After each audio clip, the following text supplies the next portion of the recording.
weltare ɓiɓɓe fulɓe andu diine maɗa fedde heblo sukaɓe africa weltare tv takkusana yoni to jowola saare to teccana to awoynata to jingue jeeri to jeeriyela tumbere to mareysa to lojolo to mafondu to ɗalhaya to hudallayi to sinthiane diakiri to agrissa ko on takkusan juula ha to galle elage oumar de ha to galle alpha demba oumarou sy ko on takkusan juula ha to galle ceerno mamma ceerno ba to lycée ba guural yere ko taari ɗum kala ene jeeya e gardidi kabaruji men to leydi Mauritanie hoorejo gendi Mauritanie Mohamed Cheikh Al Ghazouani o waɗino jillu makko asata hanke mo tawetno toon to kiifa o waɗi toon noon inauguré gueɗe kewɗe o waɗi toon kadi coup d'envoi puddugol golle paydu nde fewi taw ko ɓamtoje diwan o asata hanki o noon o walti tigui koye nder Nouakchott lamorgo leydi ndi to leydi Sénégal ma en kaali jillu Paul Kagame hoorejo gendi Rwanda taweteɗo eɗo saaha joni toon to Dakar to leydi Mali hibbi ha laabi ko fate dialogue intramalien woni kaldigal hakkude ɓesgu malinaɓe no jaam duumoriɗo artiri e nder leydi he ma en kal e toɓɓe ɓurɗe jojjude ko tonga toon to leydi Côte d'Ivoire Laurent Gbagbo ko menoɗo wonde hoorejo leydi ndi e oɗo saaha joni holliri tigui wonde ko kettuɗo guembe makko gam yidde kay jeeyede ɗiɗon biriji ƴamyoɓe lefol laamu e sumgoji tijjadi ma yidde hitade 2025 to leydi Burkina Faso tonne ko yimɓe hewɓe jalti tigui mbaɗi moɓodiral mumen to Wagadugu lamorgo leydi ɗi tawa koto stade mawɗo no fewi gam yidde hollirde kay soutien mumen wiide ene jaadi ene gondi e laamu transition ngu e gardugol capitaine Ibrahima Traoré to leydi kabaruji men jolam jaɓeri ma en jaa ha to leydi Russie jen ha to leydi Koyta to leydi Palestine bisimilla mone ketki hotodirte joni joni piren pacciren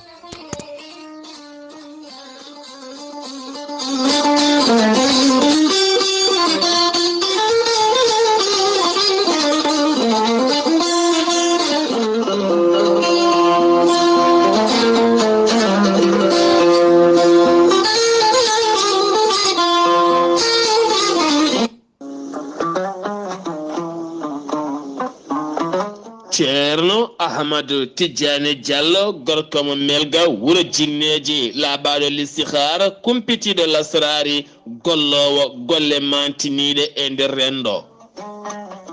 Ceerno Ahmadou Tidiane Diallo gorko mo melga wuro jinneji jabanaɗo kuɗol guittowo humre gila to dewle e ɗannugal kayitaji ha e golle kala.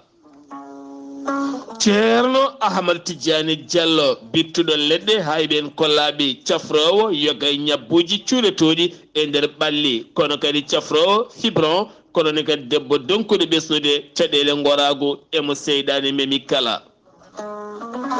Ceerno Ahmadou Tidiane Diallo holto tawete hande o wo tawete koto Paris lamorgo leydi France sa yiɗi jokkodirde laaɓaɗo kuɗol kumpitiɗo lasrari yanke kumpitiɗo listihara jokkodire e tongode makko. sa yiɗi jokkodirde e tongode Ceerno Ahmadou Tidiane Diallo gorko mo melga wuro jinneji mbatta ko 00 336 04 04 66 27 ko tongode makko leydi France ene waɗi WhatsApp. musidɗo makko giɗo makko ene tawe to Dakar lamorgo leydi Sénégal ene wiye Ceerno Abdoulahi Diallo sa jokkodire on mbatta ko 00 221 77 714 94 15 musidɗo makko giɗo makko Ceerno Ahmadou Dia jeyaɗo to leeraɓe taweteɗo toon to Dagana ha to Rosso bas on noon sa yiɗi jokkodirde mum mbatta ko 77 537 79 28 musidɗo makko miñi ko giɗo makko ene tawe to Nouakchott lamorgo leydi Mauritanie woni Ceerno Siré Diallo sa jokkodire makko kanko Ceerno Ahmadou Tidiane Diallo gorko melga wuro jinneji mawrokke tongode ona. musidɓe tedduɓe laaɓaɗo listihar kumpitiɗo lasrari e dow moɗon.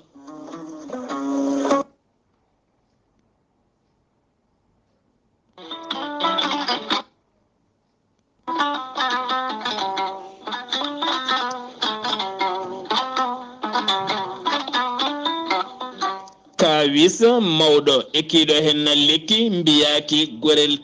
gorelte ko haako moƴƴo iwruko to kordi noro ari ko wallude e safrude ha moni kala yito hen hoore muɗuma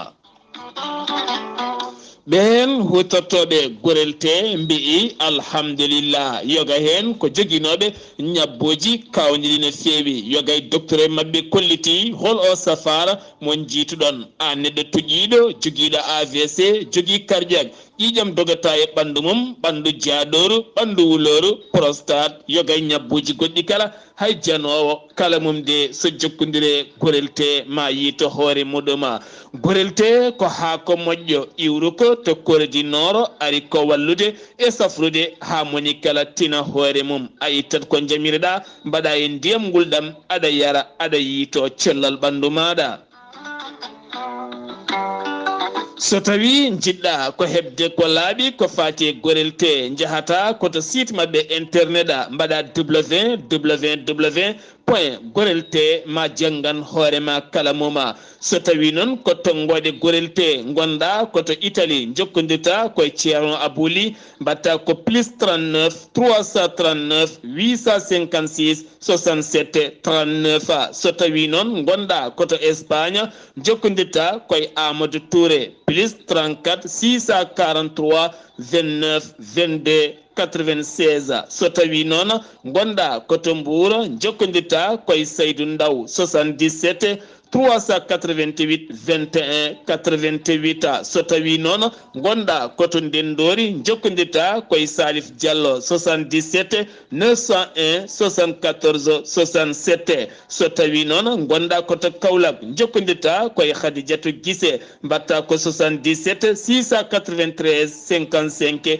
12 so tawi noon gonɗa koto Jimbe jokkodirta koye Amadou Thioban mbatta ko 77 428 85 88 so tawi noon gonɗa koto leydi France jokkodirta koye Harouna Gaïda 06 50 99 64 43 musidɓe tedduɓe gorelte ko safara tan woni e muɗuma kettode kaburuji mon e demgal pulaar Afrique Asie Europe Amérique Moyen-Orient Océanie jam ñalle mon musidɓe tedduɓe eɗen gone dewo sappo e ɗiɗi lewru mai hitande ujunnaji ɗiɗi e nogas e nayyi habaruji mon e demgal pular e sawta he ko musidɗo mon sehil mon Ghali Abouba to karallagal ha mbawan yiide hen to banggue nataɓosoje ko miñi men sehil men Saydou Abouba ko adi kabaruji men noon eɗen dutta duwawuji men faade dendagal bandiraɓe guila kay arnoɓe wirwirde arnoɓe guenayse noddunoɓe téléphone aji e noddunoɓe audioji e dendagal duwiɓe e nder dente men kala en teskima tigui dendagal dente pulagouro tawete kala habaru o to yettima natal ngal kadi jinnaɗo duttinoɗo yettima toon dendagal bandiraɓe kala julɓe kolliri hen sonari mumen mawde no fewi kañumen kala mbaɗi hen duwawuji men noon eɗen dutte duwawu tan ɗum mbiye yo Allah winano baraji so windi kadi hoto mamtu on jokki en ɗam yo Allah jokku balɗe moɗon noon eɗen ñaago bandiraɓe tan kadi yafuya taƴodiral hakkude moɗon e jayde mon jayde weltare ɓiɓɓe fulɓe andu diine ma guila to banggue habaruji ha to banggue buuɗe yurmede kala ɗeɗo saaha kaya ɓennuɗo ɗo min ñaguima on yafuy no fewi jayde weltare TV weltare ɓiɓɓe fulɓe andu diine ma kadi ene duwono dendagal ɓeena yanoɓe ziyara to Madina Gounassa caggal kay nden wonɗen ceerno o nde Allah junnata balɗe moƴƴina battane khalifa diine o nde Allah junnata balɗe makko moƴƴina battane makko e dendagal wonnoɓe toon ziyara Madina Gounass kañumen kala ɗe ñaago Allah nde ziyara o wonata ziyara jaɓaɗo dendagal duwawuji duwaɗi toon nde Allah jaboto duwawuji e dendagal tampere fireji baɗaɗi ɗon kala nde Allah lomtinta ɗum Allah jaɓa kadi den tampere waɗa ziyara o jaɓaka Allah rokkaɓe kadi wawde tawtoriyede e ziyara paaɗo allahumma amina habaruji mon e ɗemgal pulara koto leydi Mauritanie puɗoɗen hoorejo leydi Mauritanie Mohamed Cheikh Ghazouani tawetno aset hanki o to kiif kiifa saɗanki on tawnode to kiifa addimo toon noon o ardima toon noon ko fati puɗɗugol golle kewɗe no fewi taw ko ɓamtoje wuuro kiifa eko taari ɗum eko fati inauguration kadi o waɗi toon inauguré fodde capanɗe jeegoma unité de logement taw ko projet ma golte medde tati e capanɗe jeegom e jeetati logement e nder wuuro kiifa ngo koye mbadi noon logement social tawi ko catala bitengal tajour kañuma gollotoɗena golle tajour noon koko ummini kay maade dendagal maade logement ji social basé sociaux e nder dendagal capital uji régional leydi Mauritanie kala woni e nder diwan e kala capital régional eɓe ɗamini maade toon kay ɗiɗon koɗande taw ko koɗande logement ji sociaux e supervisé noon ɗum noon taw kadi ɗiɗon logement ji sociaux ji fatti koye ɓen ɓurɓe miskinede wonde miskineɓe e nder ɗiɗon diwanuji o supervisé toon kadi fodde temedde ɗiɗi activité taw ko activité ji gollerɗe taw kadi ko gollerɗe bawɗe jibadde gartama jibinoje hunde kay gam yidde makko noon e ɗina e nder ɗi noon ene tawe hen ko fati dokkirgol sappo e joyi citerne taw ko camion ngaji citerne dimdoji ndiyam wondude capanɗe joyi moto o capanɗe joyi wondude capanɗe joyi moto e auto ji sappo taw ko tokkosi tawi kadi ko baɗirteɗi taxi ji wondude e motoji muɗuma wondu motoji tati ɗi ponoje wondude motoji ɗi ponoje tati tawi ko no annama taxi ji ni hono biteɗo Hammoud wul Mahmoud gardiɗo catala tajour o holliri tigui holliri wonde kay fodde 1,5 million woni tigui million e feccere neɗɗo e nder leydi Mauritanie ko tawteɓe tigui taw ko tawteɓe e nder ujunnaji jeetati e temedere sappo e jeenayi wuuro e nder leydi Mauritanie ma keeb kay balle taw ko baɗe ni tawi ko ummorade catala tajour yidde tajour noon e fandare muɗum kay ko haɓade basal e ustude wasam gollade e nder jokli leydi Mauritanie kala Mohamed Cheikh Al Ghazouani horejo gendi Mauritanie ndi o waɗi supervisé entreprise audition supervisé uddido gol taw ko deux entrepôt woni tigui magasinaji ɗiɗi molteɗi Allah mawɗi no fewi ɗina magasinaji noon ɗiɗi mawɗi taw ko ɗi catala bitengal CSA woni tigui commissariat o sécurité alimentaire toon te kiifa ɗina magasinaji noon en jogui hattani moftude ha fodde ken wona capanɗe tati ujunere tonnes tawa ko guura Mintu Moknasa ko jagol gala kalfinade ko fate cellal aadi nder leydi Mauritanie o waɗino toon kankone o waɗino jillu makko kankone to nokku toon e nder to mahate suudu taw ko suudu safrirdu e to ƴiƴam suudu e nder suudu safrirdu taw koto ƴiƴam taw koto ƴiƴam wattete woni centre de transfusion sanguine ɗum noon tawi nder kiifa tawi ko centre o waɗete koye nder hôpital Kiɗɗo tawate hôpital Kiɗɗo tawi ko hôpital régional mo kiifa to ɓe mbiyata dispensaire chinois nayumo toon noon ko ƴewde kay teskade tigui hoto golle ɗe jarata e hirjinde kay ɓena gollotoɓe beele golle ɗe ne mbawa gasde ko ɓuuri yawde e yaccade on centre de transfusion sanguine on mo kiifa ko kañum tigui wonata centre de transfusion régional gadano e nder jokli leydi Mauritanie kala woni tigui oda caggal kanko wonata kadi ɗiɗaɓo e nder leydi Mauritanie caggal centre transfusion sanguine national tawateɗo to Nouakchott biteɗo CNTS on afano koto Nouakchott guila hitande 2002 jamma asata hanki o noon kanko Mohamed Cheikh Al Ghazouani horejo gendi Mauritanie o jofti tigui koye nder Nouakchott lamorgo leydi makko ha joni ko leydi Mauritanie keddoɗen sinim ko société nationale industrielle et minière direction générale société o ɓayini ñande aljuma ɓennuɗo o note de service hollude kay wonde nomination ngaji e nder mbaɗama e nder département ji tati e nder société o waɗama toon ɗi nomination ngaji noon ko direction des études et de développement wondute to direction des ressources humaines et direction des usines de Guelba El Qayana biyeteɗo Mohamed Lemina wul Mohamed Mahmoud wul Ba Ahmed on mama chef de département central du personnel to direction des ressources humaines mo sinima so tawi ko biteɗo Ohmana wula Moussa Sidi Cheikh on eno mama chef de département de formation professionnelle to RH so tawi ko Ezi Mintou Moulay Ahmed Amadou Mindoulaye Chérifa Moulay Asrafa on eno mama chef de service des études to RH so tawi ko biteɗo Bouya Lahmani Bouya on eno mama assistant du chef de département central du personnel so tawi ko Mohamed Limina ɓurɗo lollide Mohamed Hamidouna on eno mama chef de service régional du personnel de Nouadhibou so tawi ko Mariam Mintou Lemina El Hadrami on eno mama chef de département de la gestion provisionnelle et de l'organisation to DRH so tawi ko Mohamed Cheikh Mimi on eno mama chef adjoint de service de tapis de chargement to usine Gelba El Hayna de so tawi ko Mohamed El Hassana wul Mohamed Islima wula Ahmed Babou on eno mama assistant au directeur des mines et de l'exploitation et de la département des études et du développement so tawi ko Mohamed Adama Boubou on eno mama chef de département prospection géologique de direction des mines nomination ngaji goɗɗi kewɗi mbaɗama toon ha joni ko leydi Mauritanie keddoɗen conseiller en communication e kañum kadi woni porte parole catala bitengal seni woni tigui catala bite kalfinangal ko fati sugoji nder leydi Mauritanie hono Mohamed Taqiyullah El Adan o holliri wonde binditagol e catugol woni révision listuji électorale e nder leydi Mauritanie ene jokki kadi golle ɗe ene jara hano hannirtani o holliri tigui golle ɗe ene jara hano hannirtani seni noon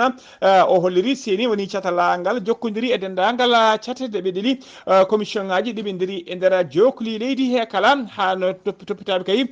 fati kay e binditagol ngol e cattugol listuji électoral ngal ha tawateɓe caggal leydi kala ɓe kolliri wonde golle ɗe ene jaari ene jaari golle ɗe tigui ene jara hano hannirtani ɗum noon ko ñande nogas jeenayyi lewru mai ko ɗen tigui ɗum ɗamini uddude sumgoji hooleji leydi noon tijja tigui ko ñande nogas jeenayyi lewru juin hitande ujunnaji ɗiɗi e nogas nayyi cattugol listuji noon taw ko listuji électoral ɗum noon ko beele kay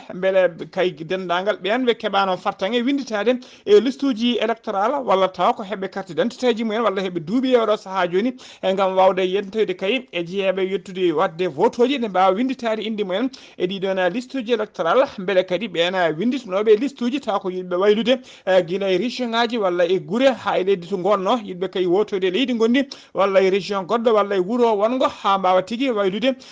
nokku to gotoyte e bureau de vote kala ɗum noon woni fandare kay ko fati kay e ko ɗum woni fandare kay seni uddidde kay ko fati binditagol e cattugol woni révision liste électorale e nder leydi he kala e nder dongre affaire holɓe kolli ɗon catala seni noon holliri tigui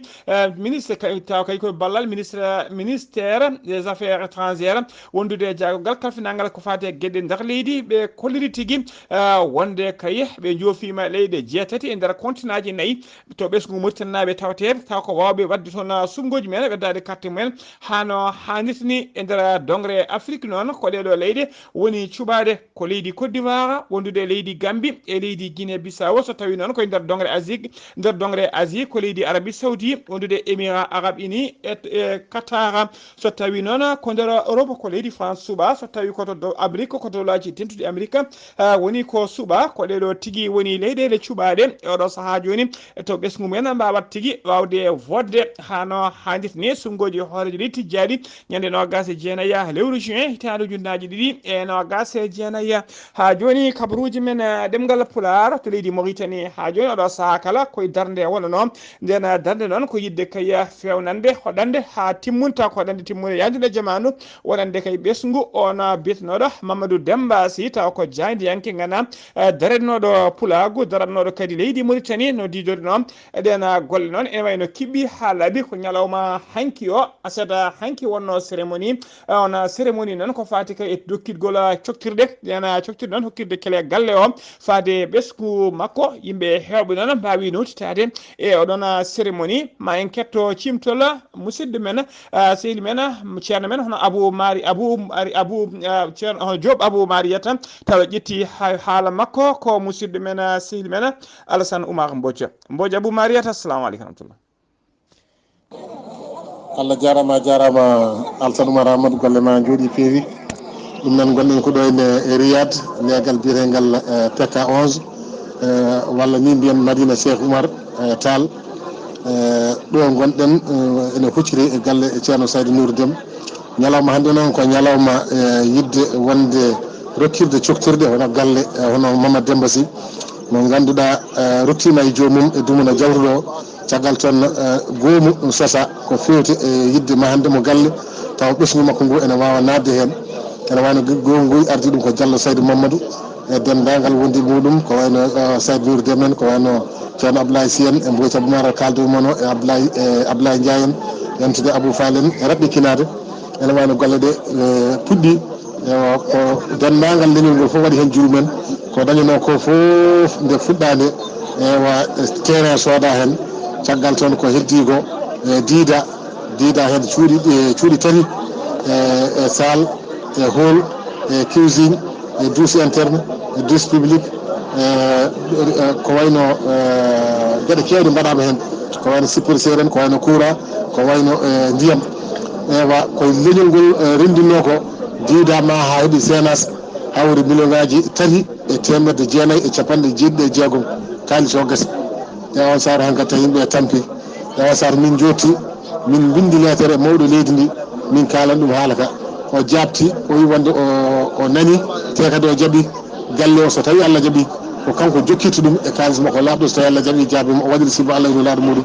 ko ɗum waɗi ko kanko jokkiri galle o kanko kuuri galle o kanko pentiri galle o kanko kadi waɗi hen baafi waɗi hen kuura waɗi hen ndiyam waɗa sécurité kala koni wona e galle fof waɗama hen ɗum noon wonani leñol ngol weltare yimɓeɓe noon kawruto ɗo hannde coktirde hono ɓesgu Mamadou Demba Sy ewa ɗum woni hannde gouverneur tawtora hono Niang Sibril Hammadi ewa tawtorama hono Kane Abdoul hono maire Riyad e wondi noon Idi e Sy cukko maire Riyad ɓeɗo kala tawtorama to banggue sernaɓe gardugol hono ceerno Bal e dendagal sernaɓe fof kañum fof tawtorama ɗum waɗi Alassane hunde rewi lawol kadi feewi en jetti Allah nde tawno nde puɗɗorde ko bisimillahi rahmani rahim Allah rokki en kadi jofnirde alhamdulillahi rabbil alamin enen tawtora Allah jarama Seydou Mbodj Abou Mariata golle ma jooɗi peewi sen ummima toon to Riyad PK 11 paaɗen koto to leydi Sénégal Paul Kagame ko hoorejo leydi Rwanda o yettima to Dakar lamorgo leydi Sénégal so tawi noon to aéroport Léopold Sédar Senghor mo yofa ko aseta hanki o noon laana makko juuri toon to aéroport Léopold Sédar Senghor ko jillu gollal kadi ko jillu cehilagal o tawi ne ari jaɓɓademo to bowallade diwaji ngal nando makko sehil makko Bassirou Diomaye Faye hoorejo gendi Sénégal o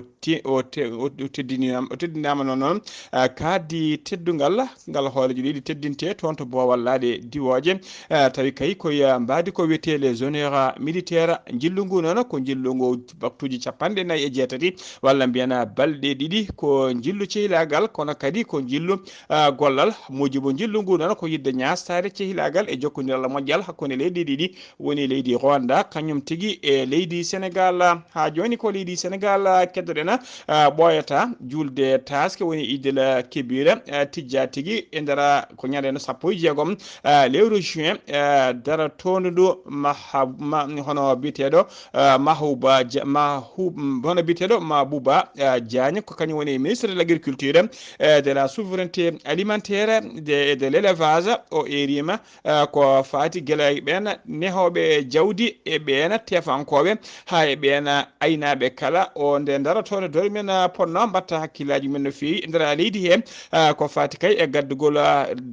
ko fati ko gaddugol dammiri woni layyeji ndera leydi he o holliri noon o holliri région de Kaffrine tan région mo Kaffrine tan e oɗo saaha ene sohli 80 ujunere taw ko layye o holliri hitande rawane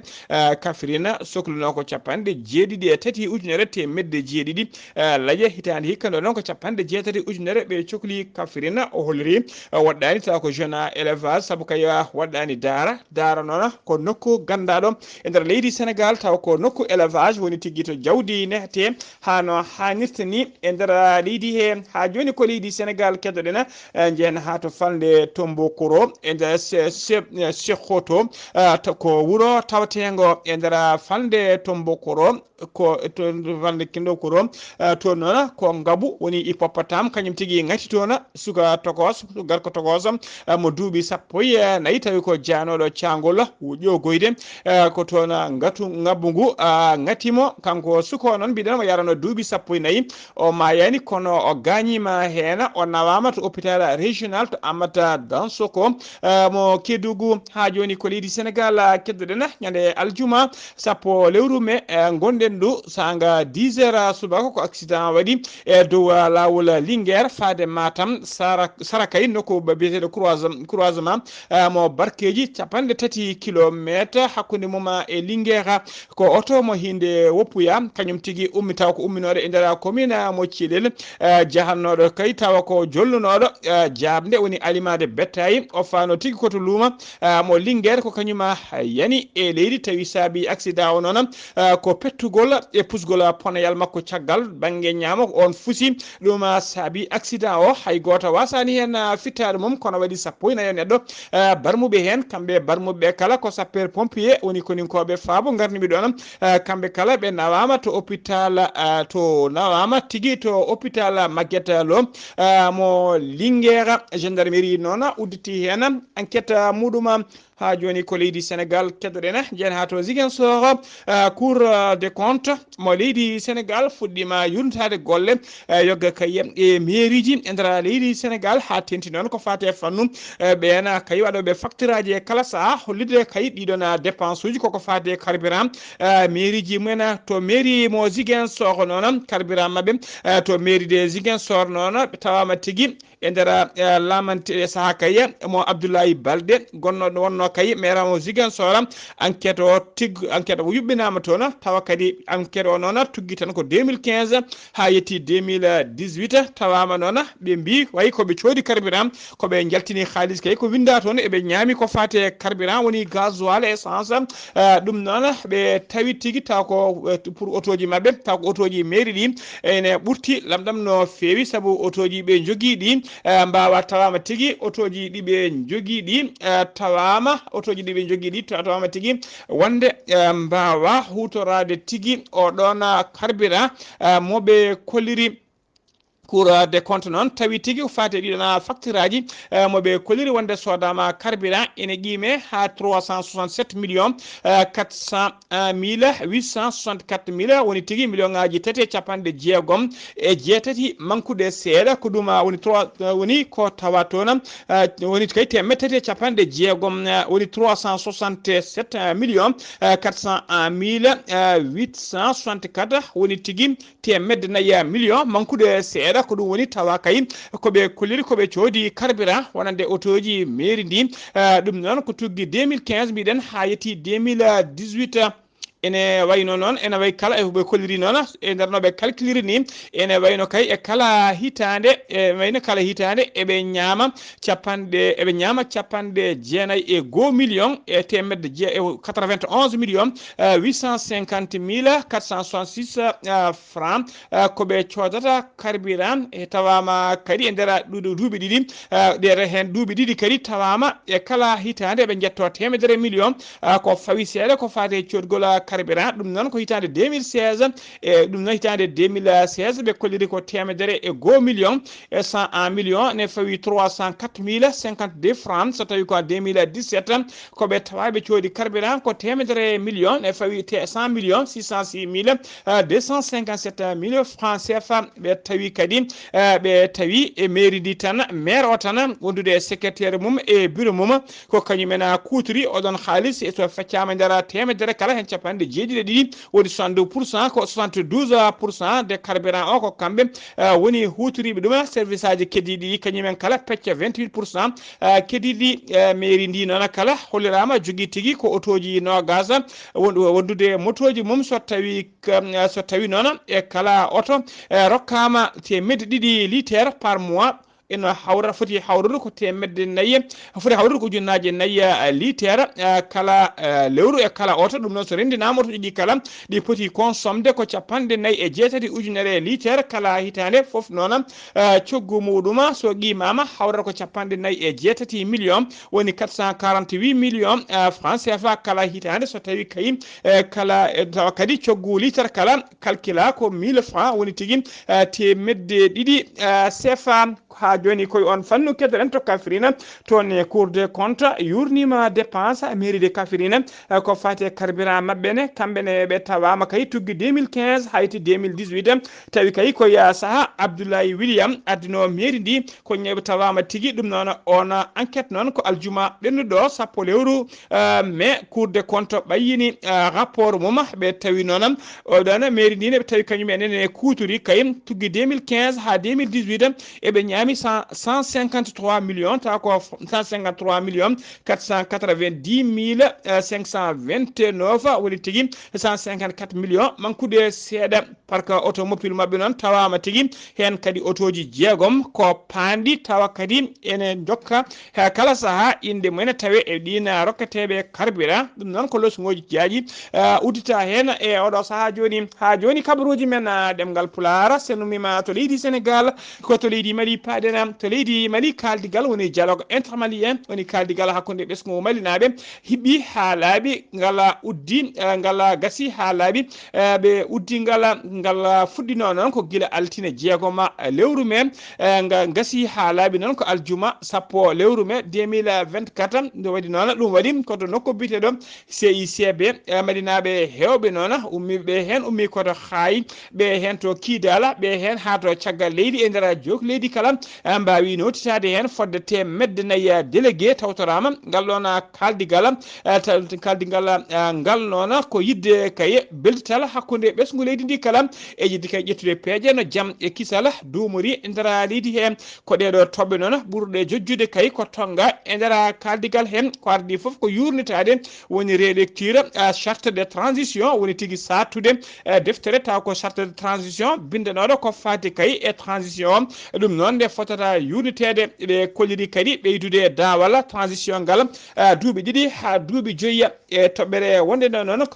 ko yamirde kay colonel Azimi Koita gonɗo hoorejo transition leydi ndi nde wawa tigui jeeyede e ɗiɗon biriji taw ko gemmantoɓe gam yidde ardoyade e leydi ndi ko fati hen kadi toɓɓere wonde de ko ustugol ko fati e ustugol landaji dawrugol teskama tigui landaji ɗi ne pakiti no fewi ɗi usti hen ha keddo seeɗa fatɓe jewti toon kadi toɓɓere wonde noon ko ittude kay ha laaɓa ko fati aide publique woni haalisa mo laamu ngu kewi yaltinde e kala sumgoji gam wallidde landaji dawrugol ɗum ɗon itte ha laaɓa ɓeydugol toɓɓere wonde nde noon ko ɓeydugol martaba général de ha wonta de colonel e martaba général de colonel woni tigui toɓɓere wonde nde noon ko ittude kalde uddidde kay kaldigal hakkude pelle joguitiɓe toɓɓere wonde nde noon ko fittude dendagal ministre aji armée joguitiɓe police aji joguitiɓe ɗe kala nde pirtete ha laaɓa kala noon jiɗɗo joƴƴinde fitel mum wawa artude tawtoya koninkoɓe jeeya tigui koninkoɓe ene bisma hen siftinde on noon uddugol e uddidagol dialogue o kala waɗi ko sous le haut présidence du président de la transition hono colonel Azimi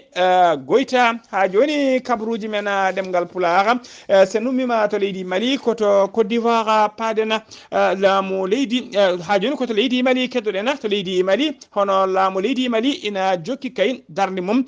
dole mum ponno darade dole mum ponno ɗiyen darde noon ko yidde kay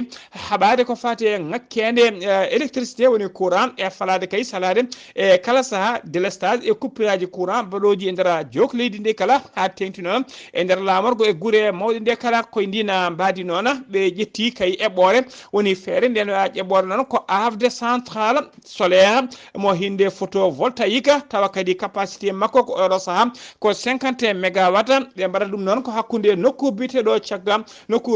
cagga dugu hakkude mum e to wiyete Diallo Koro ko nder jonde jagorɗe jooɗi noon ñande alarba jeetati lewru mai gonɗen 2024 ɓe kawri kay wadde oɗon projet nokku o noon ene tawe e nder cercle mo kati région mo Kulikoro ko laamu ngu noon sifodi laamu ngu noon ɓe cifodiri koye société biteɗo Amer Power woni LAC ko kañumen mbaɗata ɗeɗon golle projet o noon kanko foof so hibbi ko 100 mégawatt kono oɗo watte koye dogue ɗiɗi rogere hen kala ko 50 mégawatt ko 50 mégawatt adande ko ɗum woni koɓe jiiɗi ummanade ko ɓuuri yawde e yaccade sen ummima to leydi Mali ko to Côte d'Ivoire paɗena men ɗo wonde horejo leydi Côte d'Ivoire hono Laurent Gbagbo o waɗama investi ñande aljuma ɓennuɗo taw ko landa makko gembimo kay ñande aljuma ɓennuɗo nde wonata candidat woni mbiri mabɓe e sumgoji horejo leydi tijjaɗi kay e mayirde hitande 2025 o wi noon wonde kaya o jaaɓi kaya hettude gembe o jaaɓi kadi wonde mbiri mabɓe taw kaɗo lana witeka PPACI woni parti des peuples africains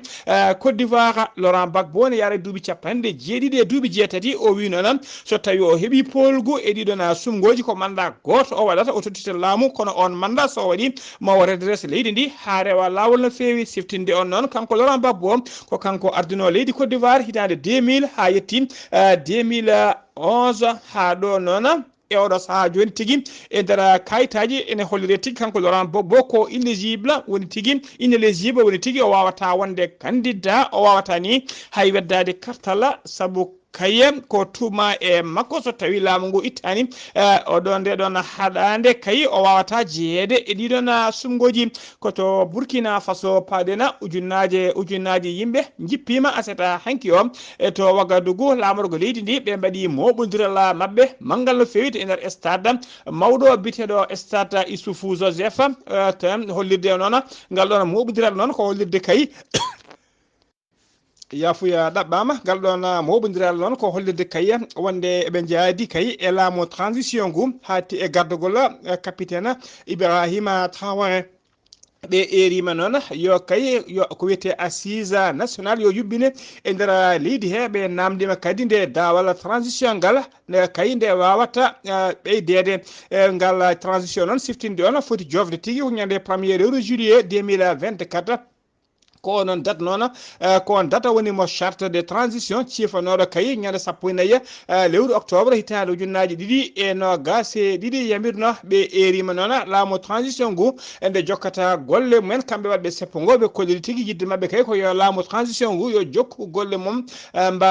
yo jokku golle mumen yo mbat kadi tunorgal kesal woni nouvelle constitution ha dendagal leydi ndi kala wawa sertude kay e seɓɓitiɓe ha laaɓa ɓe mahato kadi Burkina Faso no hannirtini siftinde on noon capitaine Ibrahima Traoré gardiɗo transition leydi Burkina Faso o ari e jappere laamu ko guila ñande 30 lewru septembre hitande ujunnaji ɗiɗi e nogas e ɗiɗi ko ñande nogas e jeegom avril ɓennuɗo kadi de dendagal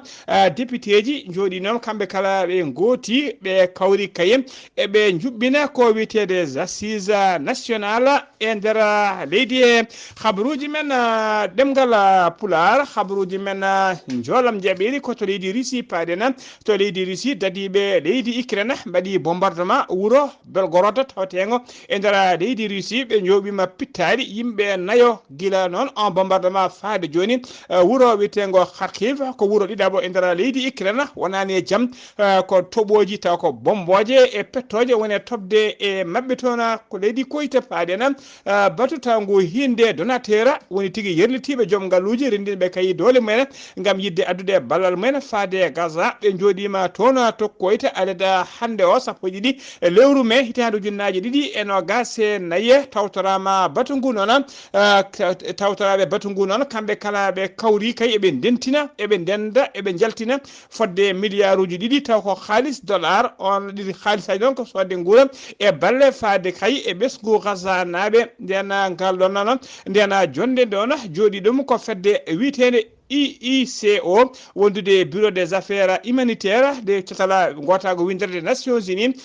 batungu noon ɓe kawri tigi ɗiɗon milliard uji ɗiɗi ɗiɓe jaltinta ɓe peccata ɗum tigi koye pecce ɗiɗi woni e ndera ɓe peccata ɗum ko ndera duuɓi ɗiɗi ene natira seeɗa seeɗa e ndera Gaza hano hannitani ha joni koto Palestine keddoɗen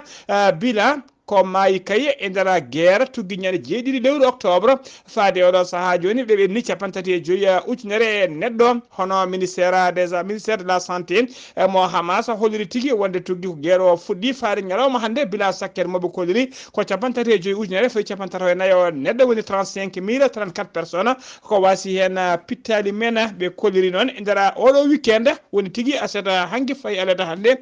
bombardement Israël ene ɓeydino feewi ɓe fodde yimɓe nogas taw ko Palestine naɓe wondude docteur eɓe ɗiɗo mbarama alata hande o e oɗo saaha noon bombardement o ɓe ɓuuri tengtide kay koto wuuro witego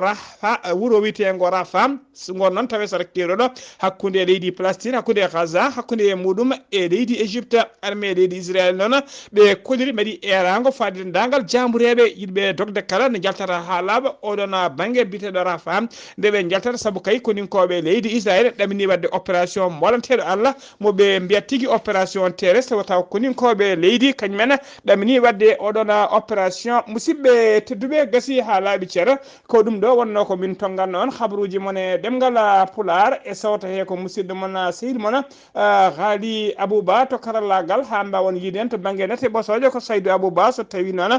ko cimtola ko fate doctigol coktirɗe galle Mamadou Demba Sy ko wonno tigui ko musidɗo men mawni men hono Abou Mbodj Abou Mariat taw ƴetti haala makko ko musidɗo men Alassane Oumar Mbodj gorko mo Sara Ndogu kettimalaki jaam yo jaam Allah jogomi jogo on